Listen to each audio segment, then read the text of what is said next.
నమస్తే. నేను మీ doctor Satish IRSC మాట్లాడుతున్నాను. సో చాలా ట్రాజిక్ కండిషన్ అండి. అంటే నేను ఏదైతే మనం జరగకూడదని అనుకున్నామో యాక్చువల్గా అవి జరుగుతున్నాయి. సో నీట్ ఎగ్జామ్ ఏదైతే మనకు క్యాన్సిల్ అయిందో ధైర్యంగా ఉండి మనం పోరాడి చేయవలసినటువంటి సందర్భం ఇది. అన్ఫార్చునేట్గా చాలామంది స్టూడెంట్స్ పేరెంట్స్ విపరీతమైనటువంటి స్ట్రెస్కి లోన్ అవ్వడం జరుగుతుంది. ఇది మనం ఎంత చెప్పినా కూడా పాపం వాళ్ళకి ఆ బాధ తగ్గదు. దీని సందర్భంలోనే రాజస్థాన్లో సేకర్ ఏరియాలో 22 ఏళ్ల ప్రదీప్ అన్న విద్యార్థి 3 సంవత్సరాల పాటు నీట్ లాంగ్ టర్మ్ చదువుతూ వాళ్ళ సిస్టర్స్తో పాటుగా ఇద్దరు సిస్టర్స్తో పాటుగా చదువుతూ మంచి మార్క్స్ అతనికి కీలో 650 రావడం జరిగింది. ఈ క్యాన్సిల్ అయిన తర్వాత ప్రెజర్ బాగా పెరిగి తట్టుకోలేక ఈరోజు సీలింగ్ ఫ్యాన్కి ఉరేసుకుని చనిపోవడం జరిగింది. అంటే ఇది ఎంత బాధాకరమైన విషయం అంటే ఒక వ్యక్తి చేసిన తప్పుకి ఆల్మోస్ట్ ఒక 20 lakhs స్టూడెంట్స్ వాళ్ళ ఫ్యామిలీ మెంబర్స్ ఆల్మోస్ట్ 1,25 లక్షల మంది ఎంత స్ట్రెస్కి లోనవుతున్నారు, ఎంత ఇబ్బంది పడుతున్నారు అన్న విషయానికి ఇది ఒక సూచన. బట్ దీంట్లో ఉన్న ఇంకొక ప్యాథటిక్ కండిషన్ ఏంటంటే ఈ యొక్క స్టూడెంట్ ఎవరైతే చనిపోయాడో అతని వయసు 22, అంటే ఆల్మోస్ట్ 3 సంవత్సరాల నుంచి ఎగ్జామ్స్ చదువుతున్నాడు. ఈ అబ్బాయితో పాటుగా ఇంకొక ఇద్దరు ఓన్ సిస్టర్స్తో పాటు ఒక రూమ్లో ఉండి రాజస్థాన్లో వాళ్ళు కూడా నీట్ ఎగ్జామ్ ప్రిపేర్ అవుతున్నారు. ఈ యొక్క సూసైడ్ చేసుకునే టైంకి సీలింగ్ ఫ్యాన్కి చేసుకున్నాడు. ఆ టైంకి ఒక సిస్టర్ కోచింగ్ క్లాస్కి వెళ్ళటం జరిగింది మరి ప్రిపరేషన్కి. ఇంకొక సిస్టర్ ఆల్రెడీ బాత్రూంలో ఉంది. ఇది జరిగింది. బయటకు వచ్చిన తర్వాత చాలా బాధాకరమైన విషయం ఇది. ఆల్మోస్ట్ ఎస్కే హాస్పిటల్లో కూడా డిక్లేర్ చేశారు వాళ్ళు అతను చనిపోయాడని చెప్పేసి మార్చిలో పెట్టడం జరిగింది. ఈ యొక్క స్టూడెంట్ ఫాదర్ రాజేష్ కుమార్ అన్న ఆయన డైలీ కూలీలు చేసుకునే ఒక వ్యక్తి. అతను ఆ డబ్బుతో అతనికి ఉన్నటువంటి అతి తక్కువ పొలాన్ని కూడా అమ్ముకుని ఈ 3 పిల్లల్ని నీట్ ఎగ్జామ్కి చదివిస్తున్నాడు. మిగతా 2 పిల్లలు కూడా సిస్టర్స్ కూడా ఇలా కాంపిటేటివ్ ఎగ్జామ్ ఈ అబ్బాయితో పాటుగానే ప్రిపేర్ అవ్వడం జరుగుతుంది. ఇంతకుముందు కూడా 2024లో కూడా ఇలాగే జరిగినాయి. ఈ అబ్బాయికి ఇప్పుడు 650 మార్కులు పాపం వస్తాయి, మంచి సీట్ వస్తుందని చాలా ఎంతో ఆశతో ఉన్నాడు. కొంచెం ఓపిక పట్టి మళ్ళీ ఎగ్జామ్ రాసుంటే బాగుండేది. ఎందుకంటే ఈ ప్యానిక్ సిచ్యువేషన్లో అతను తీసుకున్న డెసిషన్ ఎట్టి పరిస్థితుల్లో కరెక్ట్ కాదు అది. సో ఎవరైతే విద్యార్థులు కొంచెం బెటర్గా ఎగ్జామ్స్ రాసినటువంటి విద్యార్థులు ఎవరైతే ఉన్నారో దయచేసి వాళ్ళు ఎక్కడ అధైర్యం పడకుండా, ధైర్యం కోల్పోకుండా మీరు మళ్ళీ ఎగ్జామ్కి ప్రిపేర్ అవ్వండి. ఎందుకంటే మనకు వేరే మార్గం లేదు. ఇక్కడ ఎక్కడా కూడా నేను ఇంతకుముందు చేసిన వీడియోలో కూడా గవర్నమెంట్ ఏదైతే ఉందో ప్రెస్ మీట్ పెట్టాలని చెప్పాం. ప్రెస్ మీట్ పెట్టారు కానీ education minister Dharmendra Prasad education minister ఎక్కడా కూడా రెస్పాన్సిబిలిటీ గురించి మాట్లాడాల. మాకు ఎవరికి సంబంధం లేదు, ఇండిపెండెంట్ బాడీ ఎన్టీఏ అనేది వాళ్ళు ఏదో సిబిఐ వాళ్ళు ఇన్వెస్టిగేషన్ చేస్తున్నారో మాకు పారదర్శకంగా ఉండాలి, ఇది ఒక సోషల్ ఇల్నెస్, ఇది సోషల్ రుగ్మత, సామాజిక రుగ్మత అని చెప్పి ఇలాంటి పదాన్ని వాడి మాకు సంబంధం లేదని చెప్తున్నాడు. చెప్పి వెళ్ళిపోయి ఎగ్జామ్ పెడతాము అని చెప్పాడు. బట్ ఎగ్జామ్ పెడితే ప్రాబ్లం సాల్వ్ అవుతుందా అంటే సాల్వ్ అవ్వదా అన్న విషయం ఆయనకు తెలియదని మనం అనుకోవట్లేదు. మనం అన్ఫార్చునేట్గా మన దేశంలో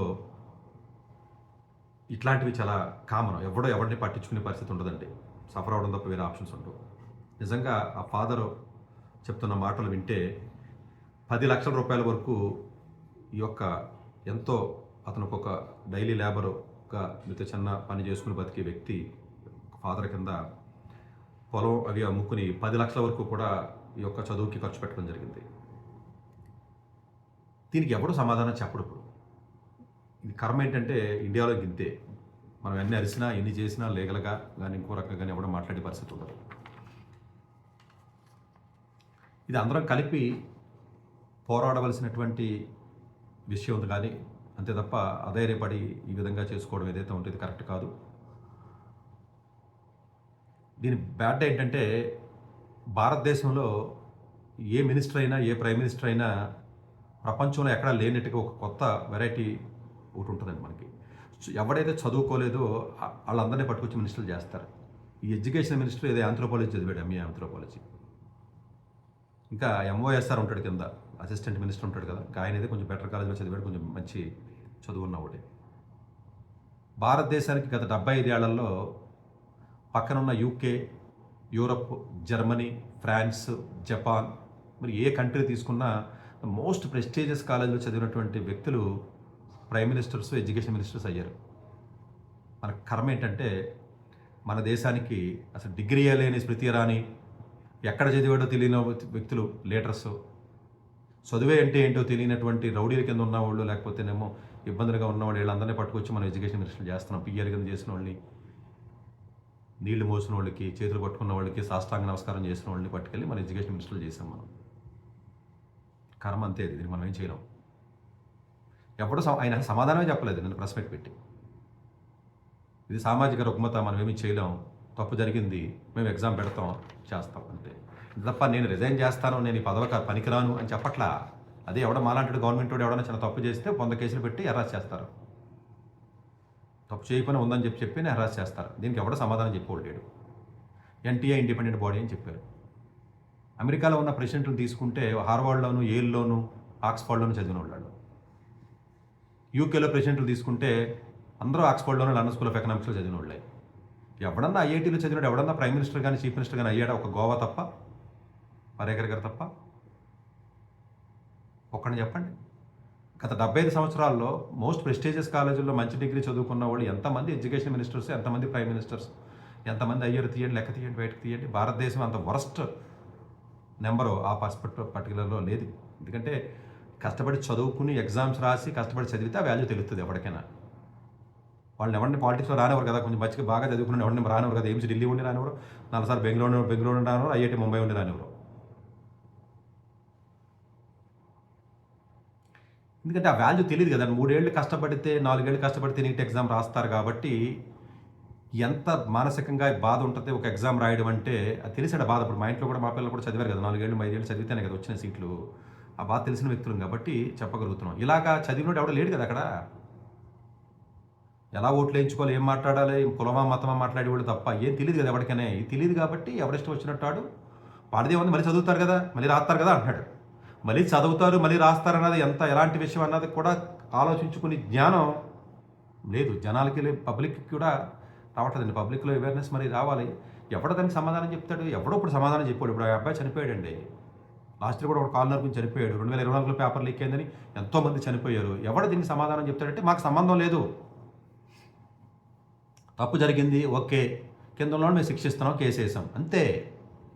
నేను మాత్రం నా పోస్ట్లో ఉండాలి, నా పదవి నేను కాపాడుకోవాలి, నాకేం సంబంధం లేదు అని చెప్తున్నారు. ఎలాంటి రెస్పాన్సిబిలిటీ లేదని చెప్తున్నారు. మరి అదే తప్పు ఎవడన్నా మామూలు ఒక బస్ కండక్టర్ 100 రూపాయలు తక్కువ ఉందని చెప్తే వాడు కేసు పెట్టి, సిబిఐ వాళ్ళు కేసు పెట్టి 10 సంవత్సరాలు జైల్లో చేస్తున్నారు కదా. 10 రూపాయలు తప్పు చేస్తేనే, 10 రూపాయలు తక్కువ వచ్చిందనే బస్ కండక్టర్ను ఎవడో గవర్నమెంట్ స్కూల్లో వచ్చిన టీచర్ చేస్తాడు, చిన్న తప్పు చేశాడని చెప్పి కేసులు వేసి అరెస్ట్ చేసి సస్పెండ్ చేసి లోపల వేస్తున్నారు కదా. మరి మిమ్మల్ని ఎందుకు సస్పెండ్ చేయకూడదు? మిమ్మల్ని ఎందుకు లోపల వేయకూడదు? మీ మీద ఎందుకు కేసులు పెట్టకూడదు? పెట్టరు. ఎందుకంటే మేము అందరం ఒకటే అంటున్నారు, పొలిటీషియన్స్ అందరూ ఏ పార్టీ అయినా ఒకటే అని చెప్తున్నారు వాళ్ళు. ఒక కూలి పని చేసుకుని ఒక వ్యక్తి కష్టపడి పిల్లల్ని చదివించుకుని 3 సంవత్సరాల పాటు చదివి 22 సంవత్సరాలు వచ్చినాయండి అబ్బాయికి. పాపం 3 సంవత్సరాల పాటు కష్టపడ్డాడు మెడికల్లో ఫ్రీ సీట్ రావడం గురించి. కష్టపడి తెచ్చుకుంటే 650 మార్కులు దిక్కులేదు. ఇప్పుడు ఎగ్జామ్ క్యాన్సిల్ అయింది, మళ్ళీ రాసుకోమని చెప్పారు. జనాలకు థిక్ స్కిన్ అండి, అంతే. ఇప్పుడు చూడండి, పవన్ కళ్యాణ్ నిన్న మీటింగ్ పెట్టాడు, ఏదో ప్రెస్ మీట్ పెట్టాడు, లక్షల కోట్ల మంది చూసేశారు. దీని గురించి ఎవడ మాట్లాడలా. ఇది కదా మాట్లాడాలి. కూర్చుని ధర్నా చేయమని చెప్పండి ఆయన. అది ఇక్కడ రేవంత్ రెడ్డి చేస్తాడేమో చేయమని చెప్పండి. లేదా అక్కడ ఎవరు చేస్తారు, చంద్రబాబు నాయుడు చేస్తాడా, లేకపోతే ఇంకో ఏ పార్టీ కూడా చేస్తాడో చేయమని చెప్పండి. ఎవడో ఏ కులం ఎవడో, ఆ కులమోడా, లేకపోతే ఈ కులమోడా, ఈ మతమా, లేకపోతే సనాతన ధర్మమా, లేకపోతే జై శ్రీరామా, లేకపోతే ముస్లిమా, లేకపోతే ఇంకోటి ఇదే. దీని గురించే వందల వేల మంది మాట్లాడుతున్నారు. దీని గురించి ఏమంటారు, పోతే పోయాడు ఒకటి అంటున్నారు, జనాభా తగ్గితే పోయాడు అని చెప్పి అంటున్నారు, అంతే. ఇది పట్టించు. ఎడ్యుకేషన్ అనేది లీస్ట్ నెగ్లెక్టెడ్ పార్ట్ అండి. భారతదేశ జీడిపి 330 లక్షల కోట్లు ఉంటే ఎడ్యుకేషన్ మీద ఖర్చు పెట్టేది మొత్తం కలిపితే 2-3% కూడా లేదు. 20 సంవత్సరాలు చెప్తున్నారు. 16th ఫైనాన్స్ కమిషన్ కూడా చెప్పింది, ఒక 6% బడ్జెట్ పెట్టరంటారా, కొంచెం జాగ్రత్త. కానీ అంటే డబ్బులు ఎక్కువ ఉంటే కనీసం క్వాలిటీ ఆఫ్ ఎడ్యుకేషన్ ఎగ్జామ్స్ అని సరిగ్గా చేస్తారు కదా. ఇప్పుడు కూడా మళ్ళీ సరిగ్గా జరుగుతుందని అనుకుంటున్నారా? చూడండి, మళ్ళీ మనకు తెలియకపోవచ్చుకుని మళ్ళీ లీకేజ్ అవుతుంది. దీనికి ఎవడో నాకు సంబంధం లేదంటారా? నాకు అది బాధ కలుగుతుంది. అసలు నాకు సంబంధం ఏముంది అంటారు. ప్రైమ్ మినిస్టర్ గారి దగ్గర నుంచి ఎడ్యుకేషన్ మినిస్టర్ దగ్గర సంబంధం లేదు. చదువుకున్నాడు ఎవడన్నా మినిస్టర్ అయితే తెలుస్తుంది. మన ఆంధ్రప్రదేశ్కి మెడికల్ మినిస్టర్ ఎవరు? మళ్ళీ చెప్తే చెప్పానంటారు. ఏం చదువుకున్నారో, ఏం చేశారు ఇంతకుముందు? తెలంగాణలో ఉన్న మినిస్టర్స్ ఏం చేస్తున్నారు? మెడికల్ మినిస్టర్ ఎవరు? రేవంత్ రెడ్డి గారి దగ్గర పెట్టుకున్నాడు ఎడ్యుకేషన్ మినిస్టర్. రేవంత్ రెడ్డి గారు ఏం ఎడ్యుకేషన్ చదివాడు, ఏ కాంపిటేటివ్ ఎగ్జామ్స్ రాశాడు, ఏ నొప్పి తెలుసు, ఏ బాధ తెలిసిన వాళ్ళండి వీళ్ళందరూ. వాళ్ళు పొలిటీషియన్గా సక్సెస్ఫుల్ పొలిటీషియన్స్ అయ్యి ఉండొచ్చు.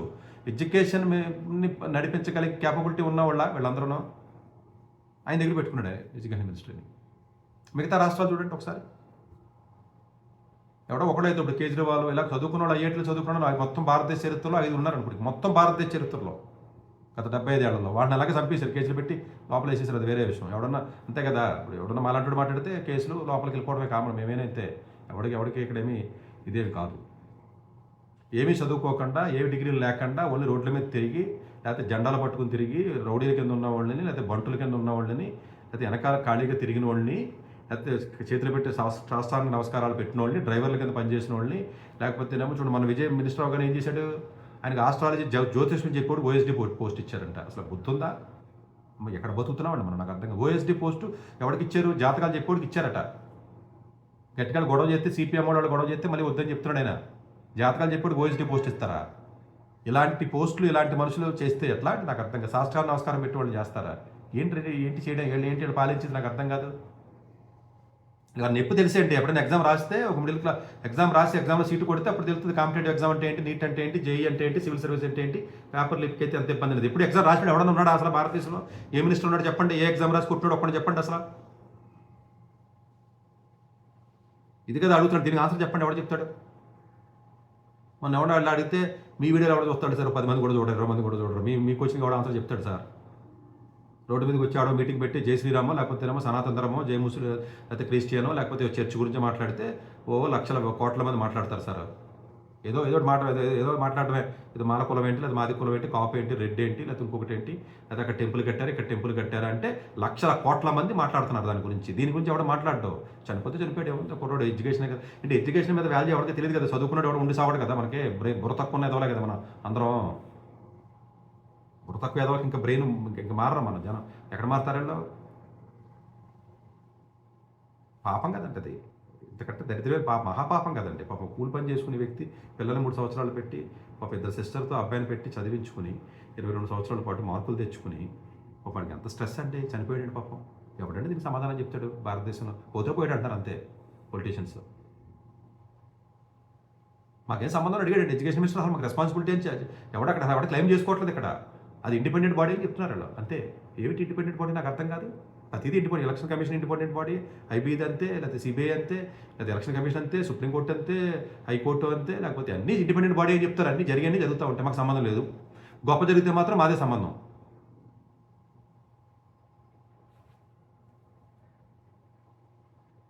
ఎవడో దేనికి రెస్పాన్సిబిలిటీ తీసుకోడండి. ఎడ్యుకేషన్కి సంబంధించి కాలేజీలో స్కాములు జరుగుతాయి, కాపీలు జరుగుతాయి, పేపర్లు జరుగుతాయి, అన్నీ. ఇప్పుడు ఆంధ్రప్రదేశ్ తెలంగాణ గవర్నమెంట్లో గత 14 సంవత్సరాల నుంచి గ్రూప్ 1 పోస్టులు ఎన్నిసార్లు కోర్టు కేసులో ఉన్నాయో తెలియదా? ఎంతమంది పిల్లలు సూసైడ్ చేసుకున్నారో, ఎంతమంది కోచింగ్ సెంటర్లో ఉన్నారో, ఎన్ని వేల కోట్ల రూపాయలు కోచింగ్ సెంటర్లో దోచేసుకున్నారో. ఇదే ఆర్టీసీ క్రాస్ రోడ్స్లో గత 14 సంవత్సరాల నుంచి కంబైన్డ్ స్టేట్ రాకముందు నుంచి ఇప్పటి వరకు పట్టుబడి 200 కూడా గ్రూప్ 1 పోస్టులు తీయలేదు. ఆంధ్రప్రదేశ్లో 2018 కూడా ఇంకా కోర్టు కేసులో ఉంది. ఇప్పటికి పోస్టులు ఇచ్చిన తర్వాత ఆంధ్రప్రదేశ్లో కూడా గత 15 ఏళ్ళ నుంచి కంబైన్డ్ స్టేట్ తర్వాత సపరేట్ స్టేట్ అయిన తర్వాత గ్రూప్ 1లో మొత్తం కలిపితే 200 పోస్టులు కూడా ఫిలప్ చేయలేదు. ఎప్పుడు ప్రతిదీ కోర్టు కేసులే, ప్రతిదీ పేపర్ లీక్లే.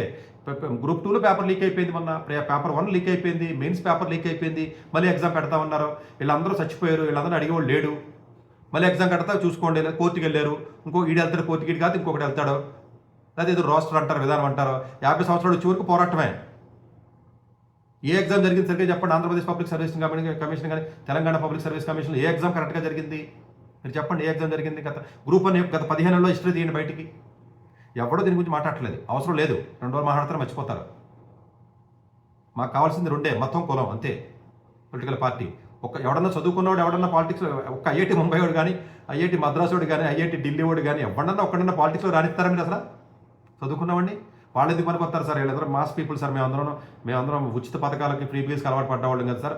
వాళ్ళు వచ్చి మాకు సంబంధం ఏముందని అడుగుతారు. ఫ్రీ పథకాలకు అలవాటు పడిపోయి ఫ్రీగా తిని పోతుల్లాగా తిని ఖాళీగా కూర్చుని అలవాటు అయిపోయింది మనకి. దేశం లేకపోతే ఎగ్జామ్స్, చదువు, బడ్జెట్ ఎవరికి అవసరం లేదు. అక్కడే మందు షాప్ పెడతారు, బీర్ షాప్, లిక్కర్ షాప్ పెడతారు, అక్కడే తాగేస్తారు. బయటకు వచ్చిన తర్వాత ట్రాఫిక్ పోలీస్ కానిస్టేబుల్ ఉంటాడు, ఒరే నువ్వు నువ్వు నువ్వు ఇటు నడవకూడదు అని కేసు పెడతారు వాడి మీద. నువ్వే చెప్తావు మందు తాగద్దని, నువ్వే చెప్తావు సిగరెట్ తాగద్దని, నువ్వే చెప్తావు గుట్కా తాగద్దని, మళ్ళీ నువ్వే అమ్ముతావు. దీనికి దానిలో ఈ కాలేజీకి ఎవడో వచ్చి మన ఎవడో వచ్చాడు, వచ్చి అనురాగ్ యూనివర్సిటీకి వెళ్ళమని చెప్తున్నాడు విజయ్ దేవరకొండ ఎవడని. ఏమైనా చదివావు నువ్వు అక్కడికి వెళ్ళి, నీకు అని తెలుసా? అదొక వరస్ట్ కాలేజీ, దాని గురించి పబ్లిసిటీ చేస్తున్నా, సిగ్గుందా? తెలుసా కాలేజ్ ఎలా ఉంటుందో అసలు కనీసం? ఇది ఓన్లీ పబ్లిసిటీలు, వీడియోలు, సోషల్ మీడియాలు, లేకపోతే కులాలు, ఈ మతాలు, ఇది ఇంతే, ఇంతకు మించి ఏముంటుంది? ఇంతేనండి. ఇది 2 రాష్ట్రాల్లో ఏ ఎగ్జామ్ కరెక్ట్గా జరగలేదు. ఇది నేను నాలాంటి మీరు మాట్లాడితే ఎవడెట్టాడు సార్ అని అడుగుతున్నాడు మొన్న ఒకడు. మీరు మాట్లాడితే ఎవడంటే గట్టి పట్టుకుని 4,000 మంది కూడా చూడరు కదా. మీరు మాట్లాడితే మీరు ఏమైనా మెయిన్ స్ట్రీమ్ వీడియోలో ఉంటారా, లేదా ఏమైనా మీడియాలో ఉన్నారా? మిమ్మల్ని ఎవరు పట్టించుకుంటాడు? కుక్కలు కూడా పట్టించుకోసారని అడిగాడు నన్ను ఒకడు. నిన్ను ఎవడు పట్టించుకుంటే కుక్కలు కూడా పట్టించుకోని, నువ్వు ఆగితే మాత్రం ఎవడు పట్టించుకుంటాడు అని చెప్పాడు. నువ్వేదో మతం గురించో కులం గురించో కలితో మాట్లాడి రెచ్చగొట్టు 1 కోటి మంది వస్తారు వెనకాలని చెప్తున్నాను. దీనికి ఎవడో పోరాటం చేయడం, దీనికి ఎవడో చేయడం మర్చిపోతారు జనాలని చెప్తున్నారు అంతే. చదువు అనేది ఏముంది? బాగా చదివి మార్కులు కొట్టుకుని సీట్లు వచ్చిన వాళ్ళు 1000లో ఒకడు ఉంటాడు కదా. ఈ ఒకటి పని అంటే మాకంతా తాగుబోతులను, తిరిగిపోతులను, గాలి తిరిగినా కొడుకులు, ఫ్రీగా పథకాలు అయితే తినేసి కూర్చుని వాళ్ళు కదా. మేమందరం మాకు ఇవన్నీ మాకు చదువు అన్నది మాకు సంబంధించిన విషయం కాదు అన్నట్టుగా ఉంది. పబ్లిక్లో అవేర్నెస్ వస్తుందని కూడా నేను అనుకోవట్లే, రాదు. అందుకనే కదా జనాలకు బుర్ర ఉండదు, దీనికి పనికిరావని చెప్పి మనం ప్రతి ఒళ్ళు మనం అందరం కలిపి పోరాడాలి. ఈ విషయం మర్చిపోతే ఎట్లా మనం? పొలిటీషియన్స్ దండం పెట్టి చెప్తున్నాను రా బాబు, కొంచెం ఎడ్యుకేషన్ కనీసం పట్టించుకుంటారా? ఇప్పుడు దీనికి ఎవడొకటి బాధ్యత వహించండి. ప్రైమ్ మినిస్టర్ గారు నాకు సంబంధం లేదంటాడు, ఎడ్యుకేషన్ మినిస్టర్ నాకు సంబంధం లేదంటాడు, కింద ఉన్న ఎంఓఎస్ఆర్ నాకు సంబంధం లేదని చెప్తున్నాడు, ఎన్టీఏలో ఉన్న హెడ్ ఓకే మేము యాక్షన్ తీసుకుంటున్నామని చెప్తున్నారు. ఎవరికి సంబంధం లేకుండా పేపర్స్ లీక్ అయిపోయి అమ్మేసుకున్నారా? కోట్లకి అమ్మేసుకుంటారా? అది ఇంత స్కామ్ చేసేచ్చా?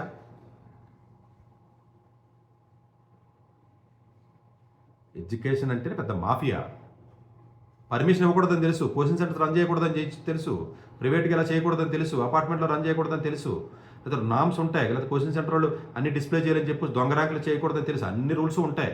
బట్ ఇదే నారాయణ, ఇదే చైతన్య ఇన్స్టిట్యూట్స్, లేకపోతే ఇదే ఇంకొక ఇన్స్టిట్యూట్, లేకపోతే ఇంకొక కాలేజీలో, లేకపోతే ఇది మల్లారెడ్డి ప్రపంచంలో నెంబర్ 1 కాలేజీ అని చెప్తున్నాడు మల్లారెడ్డి వచ్చి మొన్న. చెప్తుంటే జనాలు ఎంత అప్పట్లో కొడుతున్నారు, బుర్ర తక్కువ జనాలు. రేవంత్ రెడ్డి గారు వచ్చి స్టాన్ఫోర్డ్తో సమానంగా చేస్తాను ఉస్మానియా యూనివర్సిటీ అని చెప్పాడు మొన్న వచ్చి. అసలు చదువు అంటే కనీసం ఎవరికైనా అవగాహన ఉందా? 1% అన్నాను ఉండదు. మనం సఫర్ అవ్వాల్సిందే, మీరు కూడా సఫర్ అవ్వండి, అంతే, చేసేది ఏం లేదు.